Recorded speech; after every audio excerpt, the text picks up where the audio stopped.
Bonsoir tout le monde, alors je refais une petite vidéo parce que ça fait un petit moment que j'en ai pas fait. Et il y a un sujet que j'aimerais bien traiter assez rapidement, donc je vais essayer d'aller droit au but parce que c'est un sujet très sérieux. C'est le sujet de la guerre en Ukraine avec la Russie. Et donc on voit beaucoup d'effets d'annonce encore qui se sont succédés ces derniers temps sans vraiment aboutir à une véritable solution par rapport à ça. Et c'est à cause aussi beaucoup de la désinformation qui fait qu'on ne sait pas se centrer sur la direction qu'il faut prendre. Tu vois, on est tout le temps distrait par des informations qui nous mènent dans des cul-de-sac, etc. Donc, c'est important de dire des choses euh, qui permettent d'aller vers la bonne direction. Alors, on voit bien apparemment que les pays occidentaux se préparent à une guerre contre la Russie. Ils font des genres d'annonces comme ça. Alors, il faut revenir à un peu de réalisme. Et d'ailleurs, pour une fois, moi j'étais d'accord avec le Premier ministre de la Belgique qui a dit qu'on n'allait pas prendre les avoirs russes gelés pour les utiliser contre eux. Parce que là, littéralement, c'est du racket et que la Russie accepterait pas. Et alors, il y a des gens qui disent, mais de toute façon, la Russie va perdre ou je sais pas quoi. Mais les gens, est-ce que vous êtes réalistes? Faut pas rester derrière son bureau et aller jouer au tennis, hein. Là, on parle d'un sujet qui vous dépasse peut-être, hein, sûrement, hein, mais la Russie est une puissance nucléaire, d'accord? Et c'est une des plus grandes puissances nucléaires. C'est aussi une des meilleures armées du monde.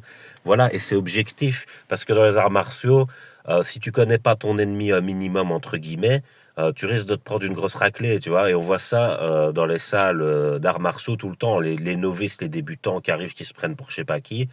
Un jour, ils se prennent une correction par les plus anciens parce qu'ils ont fait trop les malins, entre guillemets, tu vois.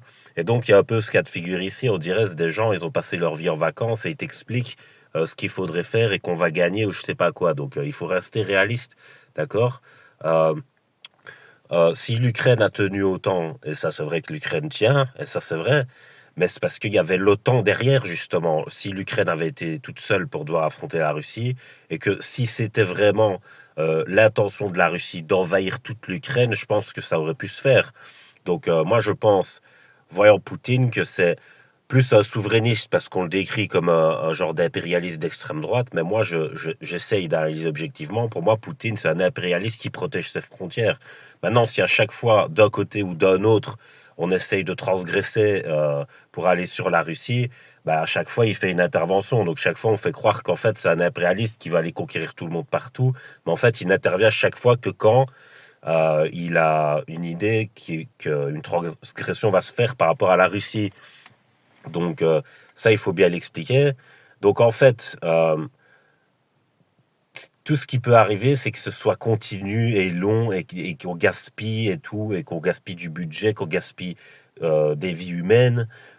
Et voilà, donc à un moment donné, il faut trouver un accord de paix qui soit bon pour tout le monde. Alors, c'est pas facile, c'est sûr, mais en tout cas, qu'il n'y ait pas une augmentation, une escalade, parce que les gens, ceux qui croient qu'il va y avoir une guerre nucléaire, vous êtes complètement cinglés. Il faut pas parler de ce sujet-là. Vous taisez-vous, voilà, parce que vous êtes dangereux. C'est même pas seulement une question de liberté d'expression ou quoi. Je dis, vous êtes dangereux, vous. Voilà, c'est vraiment, vraiment dangereux de parler de ça comme ça. Alors, faut pas oublier aussi, parce qu'on nous raconte la fable comme quoi la Russie est seule. Mais forcément, s'ils y croient à leur propre fable que la Russie est seule, ils se disent, bah, si on se met à plein de pays d'un coup, tu vois, genre, c'est pour ça qu'ils se disent, on va refaire une armée européenne, on va y aller avec l'OTAN et tout. Déjà, vous voyez bien que l'Amérique s'est retirée de cette optique et qu'ils sont plus réalistes. Ils voient bien que l'Ukraine, c'est la même situation qu'à Cuba, à peu près, et que c'est pas juste je sais pas moi, un petit pays qui a attaqué un autre et qui va se faire corriger par l'international. Donc, tu vois, euh, là, ce qui se passe, c'est que Trump, il voit bien qu'il faut régler l'affaire politiquement et que on peut pas aller jusqu'à l'escalade maximale, tu vois. Mais les pays de l'Europe, ils se disent que si, parce qu'ils se disent, oui, mais même s'il y a le nucléaire, on va dire, si la Russie tire, eh ben, on peut répondre, tu vois. Mais oui, mais les gars, si tout le monde répond, il n'y a plus personne, d'accord? C'est ça que vous comprenez pas. Vous aussi, tu vois, même si vous êtes plusieurs, parce que la Russie est assez armée pour détruire l'Occident, tu vois. Donc c'est un fait, tu vois. Donc évidemment, l'Occident aussi est assez armé pour détruire la Russie, mais je dis qui a l'intérêt de ça, sérieux? Qui a intérêt qu'on fasse un suicide collectif? Allez, soyons sérieux 2 minutes, quoi. Tu vois, ni vous, ni la Russie, ni personne. Tu vois, donc ni l'Ukraine non plus, ni personne, zéro personne, ni même les États-Unis. Personne n'a intérêt de ça. Tu vois. Donc c'est vraiment ridicule de prendre cette direction intellectuelle. Alors, alors ils se disent, ok, mais grâce à cette pression armée, la Russie pliera peut-être. Les gens, je vous rappelle que les alliés des Russes ne sont pas encore entrés en conflit, d'accord? Alors peut-être qu'il y a des livraisons de certains matériaux, voilà, et qu'on ne sait pas, qui ne sont pas déclarés entre les pays qui sont alliés. Mais il faut pas oublier qu'il y a les BRICS, d'accord? Donc déjà, il y a la Chine qui est alliée à la Russie. La Chine, elle n'a pas bougé pour le moment. La Chine, elle fait pas de déclaration belliqueuse. Elle dit pas qu'elle renforce son armée au cas où il y aurait une phase avec l'Occident. La seule tension qu'on peut voir émaner de la Chine, c'est sur Taïwan. Mais sur le reste, il reste très silencieux. Mais c'est pas parce qu'on est silencieux qu'on n'est pas capable. Faut pas oublier ça non plus, les gens. C'est pas celui qui aboie le plus, qui mord le plus fort, hein. C'est connu avec les caniches, les gens. Donc voilà, à un moment donné, il faut rester réaliste, d'accord? Là, ce qui a sûrement déplu à des gens, c'est que la Russie, elle a résisté à ce nouvel ordre mondial. Alors, un nouvel ordre mondial, c'est comme ériger une tour.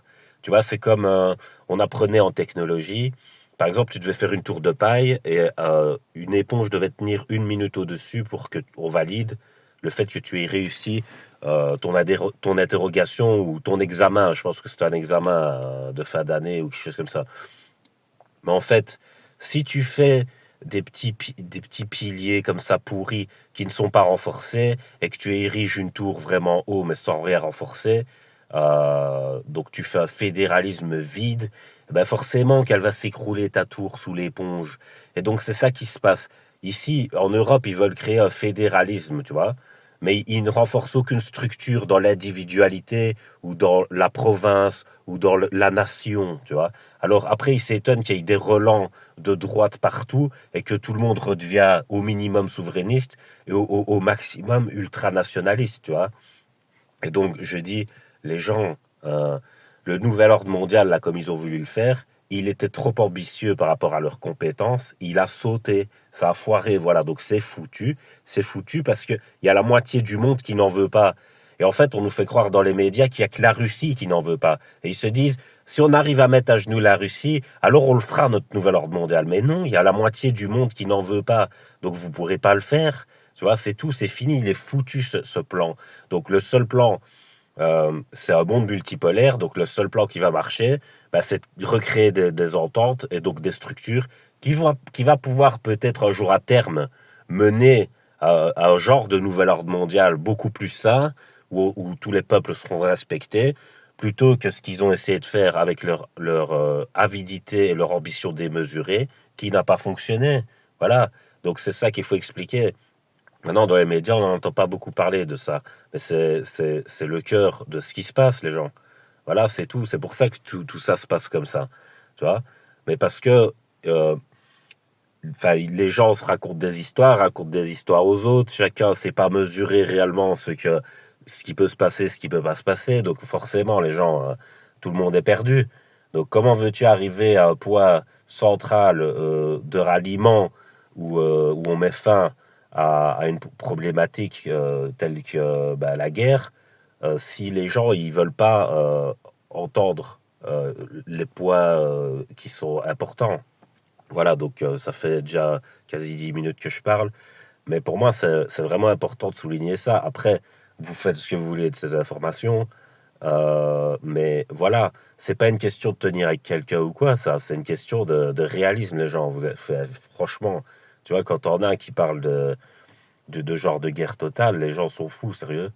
Ils sont complètement fous. On est en 2025, on n'est pas en l'an 325, tu vois, où ils jetaient des cailloux, tu vois. Et c'est comme Albert Einstein a dit, Je ne sais pas s'il y aura une troisième guerre mondiale, mais tout ce que je sais, c'est que la quatrième se fera avec des bâtons et des cailloux. Donc voilà, et il a tout à fait raison. Voilà, avec le niveau d'armement qu'il y a aujourd'hui, c'est impossible de faire ça, les gens, d'accord? Donc voilà, bah, la lumière s'éteint, c'est peut-être un signe que je dois arrêter la vidéo. Et de toute façon, j'avais plus rien à dire d'autre. Donc voilà. Mais quel que soit le positionnement, soyons sérieux, quoi. Franchement, voilà, je vous laisse passer une bonne nuit.